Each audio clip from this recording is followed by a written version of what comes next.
country and our planet. It's a brand new race day. In this day and age of modern science and medicine, there aren't too many 27-year-olds with a bucket list.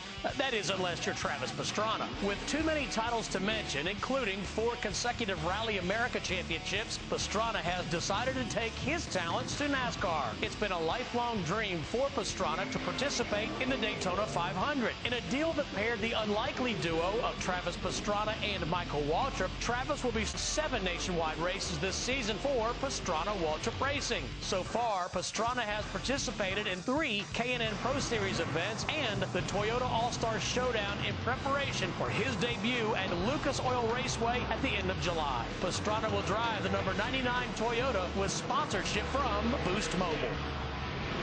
Travis Pastrana joins us from Davidsonville, Maryland, which is exciting for me because I grew up not too far from there. Now, Travis, welcome. I want to ask you about your stock car experience. You ran the Toyota Showdown, 3 K&N races. Has it been easy to get acclimated, or I guess how tough has that transition been for you? Transition's been very difficult. I mean, probably the best race I had was the K&N, the East-West Shootout, and that was pretty much just we just tried to drive around, not get in trouble, and we had a great car by the end. Everyone else was all banged up, and you know, since then I've just been cold trickling the tires right off the car. So you know, definitely been awesome working with Waltrip Racing and those guys and Toyota, just trying to figure out what it's you know, getting it sorted, but I have a lot to learn for sure. Travis, what's been your biggest surprise in stock cars and perhaps the biggest lesson learned? Biggest surprise, I guess, wasn't really a surprise, but you know, you always get in there and you think, you know, you're like Ricky Bobby, you're like, I want to go fast. You know, you think you can get up front, and it's just the harder that I try, the slower that I go. Most of the sports that I've been in the past, with motocross or rally racing, if you were really aggressive, you could make up time. You could find a way to go faster, and I've just been finding it's very difficult to outdrive, you know, your talent or the car. So I mean, really, communication with the team has just been super crucial. That's awesome. We've had a cold trickle and a Ricky Bobby in the same interview. Now, you mentioned your rally No, it's great. You mentioned your rally experience on dirt. And, you know, we talk about guys in NASCAR like Carl Edwards and Clint Boyer who grew up racing on dirt, how it helps them with car control. Has that part of it been a help to you? Oh, definitely. I think all the experience, I mean, really just even for motocross, just, you know, reading lines and figuring out where the track is, and just, you know, using peripheral to figure out where everybody else is around you, and then, you know, getting to rally. I'm used to the car being sideways, you know, when it's all the way to the to the lock. Actually, first test ended up bending basically the steering arms because I was, you know, all the way to the lock. I know you're not supposed to be sliding in NASCAR, but it happens from time to time when yes, I'm driving. So it's been very good experience, I think, coming from dirt to pavement. But you know, in the NASCAR, honestly, it's such a heavy car. It does slide around quite a bit more than it looks like on TV, that's for sure. So it's definitely good to have that a little bit of background, I guess.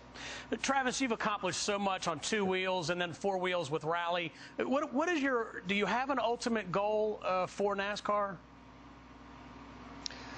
For me, the definite goal is to get in there and become a respected driver, someone that's not like, oh yeah, that guy's just you know, he's coming in with sponsorship, or he's just coming in for fun, or he's coming in for this or that.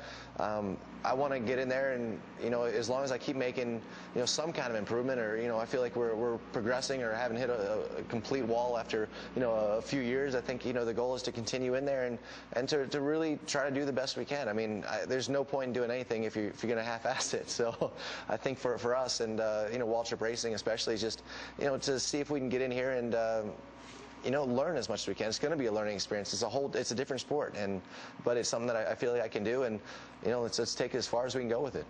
You know, Travis, it's like Ricky Carmichael told us, I'm doing this. He's racing in the truck series. He said, I'm doing this because I want to do it. Now, we have some footage of you doing an FMX demo last week. You have got to fill us in and give us the details on that. No, it was pretty cool. We actually had Nitro Circus live out at MGM Grand in Las Vegas. It was the first live show that we did in the U.S. and it was pretty cool because Sunoco is just a sponsor of NASCAR. They're like, hey, we want to get in, you know, have some fun with this stuff, and they let me jump over a whole bunch of gas cans because they're giving away a bunch of gas and whatnot, and they supported Nitro Circus. Just you know, we did an autograph sign out there, and it was a lot of fun. It's been actually pretty cool just meeting a lot of the guys involved with NASCAR and just seeing that they're all kind of motorheads and just involved with you know, with a lot of the stuff that I I do too. So it's been a good ride, but did a few tricks, and that was just warm up for the night's activities. All right. Well, hey, we're looking forward to you making your nationwide series debut. Best of luck. Thanks for your time. Thank you guys very much. Appreciate having me on. You're welcome. It's time for Larry